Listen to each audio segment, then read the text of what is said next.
네, 좋아요, 구독 부탁드립니다. 자, 여러분 안녕하십니까? 주민수입니다. 저번 내용과 연결해서 우리 좌우합작위원회까지 했죠. 그 위원회 이후 또 상황을 또 전개해 보도록 하겠습니다. 자, 지금 이렇게 키워드가 몇 개 제시되는데요. 과연 어떤 내용인지 궁금하지 않습니까? 하나씩 전개해 보도록 하겠습니다. 자, 먼저 말씀드리거든요. 여전히 미소가 안에 한반도 문제에 대한 노력이 있었습니다. 과연 뭐였냐고요? 2차 미소공동위원회인데요. 자, 만약에 여기서 끝까지 미국과 소련이 갈등하게 된다면은 끝이 나고요. 만약에 해결됐으면은 통합론이 나왔으면은 우리나라 정부의 움직임도 있었겠죠. 그런데 자, 이 두 개는 두 나라의 움직임은 어떻게 될까요? 결국에는 결렬됩니다. 없애는 된 거예요. 더 이상 미국과 소련은 합의를 보기가 어렵게 되는 그런 상황입니다. 이건 좀 배경이 있습니다. 일단 이때가 되면요, 47년도쯤이거든요. 이때가 되면은 미국과 소련이 좀 더 냉전의 분위기가 강해지는 그런 상황입니다. 이때 그 배경이 되면요, 트루먼 드락트린 이라는 게 있었는데, 특히 유럽에서의 원칙을 또 얘기하는데요. 자, 그 당시 유럽에도 그리스라든지 터키 이런 나라 있죠. 이런 나라들도 역시 공산권에 넘어갈 것 같은 위기가 있었는데, 미국이 이런 나라들을 보호하는 의미에서 서방과의 결합을 중시하는 것, 자유주의 진영의 결합을 중시하는 것과 관련있습니다. 당연히 소련이 보기에는 좀 갈등의 요소가 될 수 있죠. 그래서 요것으로 인해서 국제적인 갈등이 발생했는데, 이게 한반도에도 영향을 미쳤습니다. 엄연히 두 나라의 얘기니까요. 자, 그리고 또 배경이 있는데요. 그리고 여기 말씀드릴게요. 마셜 계획이라는 두 가지 요인 때문에 그렇습니다. 국제적인 요인이고요. 요거는 유럽에 대한 경제 원조의 얘기를 하는 겁니다.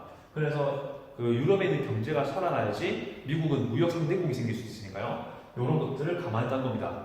아무튼 이런 것과 관련돼서 소련은 좀 더 미국과 관계가 안 좋아지고 한반도 문제보다 좀 더 유럽에 중심을 두고 있기 시작했기 때문에 이게 결렬됐다는 거 말씀을 드렸습니다. 자, 아무튼 간에 요 문제가요, 유엔으로 넘어갑니다. 전 국가적인, 전 지구적인 단체인 유엔으로 넘어가는데요. 먼저 담당하게 되는 이 기관은요, 유엔 총회입니다. 이렇게 정리할 수 있고요. 자, 요 두 나라는 사실 어렵게 결렬시키기도 했긴 했지만은, 자, 여기는 어떻습니까? 유엔은 처음 맡은 거거든요. 그래서 여기는 꽤 이상적일 수도 있겠지만 꽤 적극적인 그런 정책을 펼치는데요. 어떻게 되냐면요, 첫째, 자, 한반도에 통합정부 요거를 목표로 했습니다. 그러니까 남북한 통일로 된 거 있죠? 요런 거를 주장했습니다. 그래서 남북한 전 지역의 선거에서 나라 만들자 이렇게 하기 위한 움직임이 있었는데, 요거에 대한 맥락으로요, 플레임 도전했습니다. 유엔 한국 임시위원단인데 저는 임시위원단이라고 쓸게요. 자, 요런 단체가 남한 북한에 파견되려고 했었습니다. 근데 남한에는 이 소련 제외하고 다른 임시위원단이 파견되는데요. 근데 이 사람들이 남한에 났습니다. 근데 38선 이북으로는 넘어가지 못해요. 왜냐면은 소련이요, 그 38선 넘는 걸 거부해요. 그래서 자, 임시위원단은 남한에까지만 있을 수밖에 없게 되죠. 그게 원인으로 돼가지고 유엔 총회의 활동은 사실 어렵게 됩니다. 사실 보면요, 그 당시에 남한과 북한의 인구 비율을 따지면 알 수 있습니다. 남한은 인구가 비율이 2였다면 북은 2거든요. 네. 자, 이게 SN으로 할게요. 자, 당연히 어디가 유리합니까? 선거를 하게 되면요, 당연히 남한이 유리합니다. 인구가 많기 때문에 남한에 대표한 정부가 세워질 가능성이 높죠. 그래서 소련이 거부한 이유가 바로 여기에 자동점이 있기 때문에 거부를 하게 되죠. 아무튼 유엔 총회 역시 요 정책이 실패함으로써 요것도 다시 다른 단체로 이관이 됩니다. 같은 소속이지만은 유엔 소총회로 이 문제가 넘어가죠. 결국에는 나 총회도 못했던 걸 소총회가 뭘 하겠습니까? 라는 생각을 했죠. 그래서 유엔 소총회에서는 어떤 얘기를 하냐면요. 안 되겠다. 결국에는 가는 지역만 선거하자. 이렇게 움직임이 발생합니다. 그래서 사실 가능한 지역이 어디를 얘기한 겁니까? 그렇죠? 남한입니다.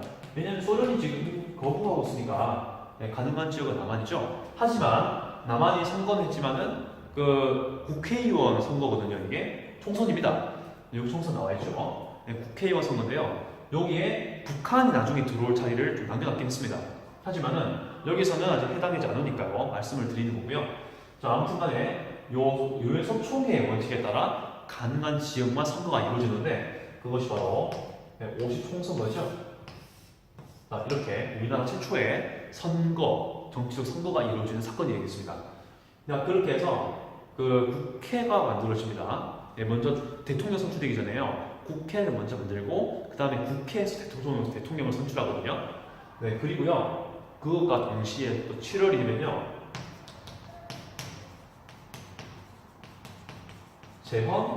헌법이 만들어지거든요. 이것도 좀 볼 부분이고요.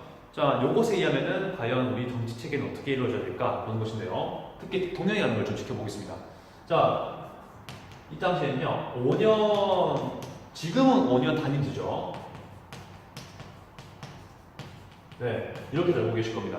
그런데 옛날에는요, 처음에는 5년 단임제가 아니었어요. 5년이 아니고요, 4년이었습니다. 그리고요, 단임제가 아니라 2번까지 가능한 중임제 이렇게 했습니다.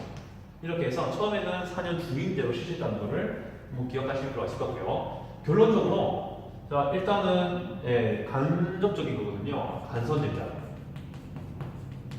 즉 직선제가 아니죠. 국회의원의 그 힘에 따라서 대통령이 선출되는 거거든요. 아무튼 이렇게 해서 대통령도 세워지고 국회의원도 조성됩니다. 그럼으로써 8월 15일 어떻게 됩니까? 우리나라에 정부 수립이 되는 거죠. 자, 이렇게 이루어지는 겁니다. 자, 그리고 요거는요, 유엔이 인정했던 게 중요하죠. 합법적인 정부로서 기능했다는 것. 이렇게 되고 초대 대통령은 이승만이죠. 프레지던트를 P로만 줄여서 말씀을 드리겠습니다. 요것에 대한 반박으로 해가지고 북한에서 만들어진 정부가 조선인민민주주의 공화국이죠. 네, 조선민주주의 인민공화국이죠. 자, 그거는 9월 9일에 그 정부는 9월 9일에 세워지는데 이것과 반대된다는 거 좀 기억하면 좋겠습니다. 자, 그런데 이런 단독 정부 수립에 대한 반대 움직임이 몇 개 있다는 걸 기억해 드릴게요. 먼저 남북협상부터 말씀드리겠습니다. 자, 요거는요 끝까지 그 중도 좌파 우파들이 활동했던 그 방법인데요. 아까 말씀드렸던 그 좌우협정위원회 있죠. 아까는 아니겠지만 그 김규식 그 좀 뒤에 나오고요. 아무튼 요원형과 그리고 그냥 김규식 맞네요, 그렇죠? 네, 두 사람이 좌우합작위원회 만드셨던 거 아마 기억하실 겁니다. 근데요, 요때가 되면은 다른 사람이 등장합니다. 자, 김구. 네, 김규식 나오긴 하네요, 그렇죠? 자, 두 사람이 활동하게 되는데요. 자, 김구가 나온 이유가 있습니다. 그 북한이 지금 이렇게 우리나라 정부 만들어진 분위기도 있긴 한데, 자, 결국에는 단독 정부 분위기가 되니까요. 네, 요 사람들이 월북을 해요. 그래서 김일성을 만나서 협상을 합니다. 단독 정부 만들기로 하는데 사실 이것도 결렬되죠. 네, 결국에 끝납니다. 하지만 또 마지막 좌우합작 움직임이었다는 게 중요하다 이렇게 판단되겠죠. 네, 여기에 그 김일성이 만났다 이렇게 좀 말씀드릴 수 있고요. 그리고 요거는 김구의 움직임인데 여기에서 말씀드릴 거는 또 다른 겁니다. 물론 김구의 역할도 하나 있어요. 3천만 국고랑 있는데 몸과 토로한다. 단독 정부 만들어지지 못하는 것에 대한 하나의 시그널을 좀 주고 있는 겁니다. 그렇죠? 끝권단도는 목모아 운다 해서 구한다 이 뜻이에요. 자, 그리고요. 자, 이것도 물론 논란이 되고 있는 사건인데 일단 개념이니까 요것만 말씀드릴게요. 제주 다산 사건 이렇게 될 수 있고요. 그 다음에 순천 사건이죠. 네, 여기는 편의상 이렇게 쓸게요. 1060 사건. 네, 군대 반란 사건이죠. 네, 이렇게 볼 수 있겠습니다. 요거는 좀 더 참고하시는 자료가 있었으면 좋겠고요. 이렇게 해서 또 우리나라 정부 수립까지 과정을 또 지켜보았습니다. 자, 내용이 좀 많으니까요. 이 부분도 잘 정리해 주셔야 되겠고요. 아까랑보다는 이전에 했던 내용과 같이 해서 그 비교를 잘 하시면서 공부하시면 좋을 것 같아요. 이렇게 해서 자, 과연 또 이 이후의 상황은 어떨지 또 다음 기회로 가능하면 보도록 하겠습니다. 이까지 주미스였습니다.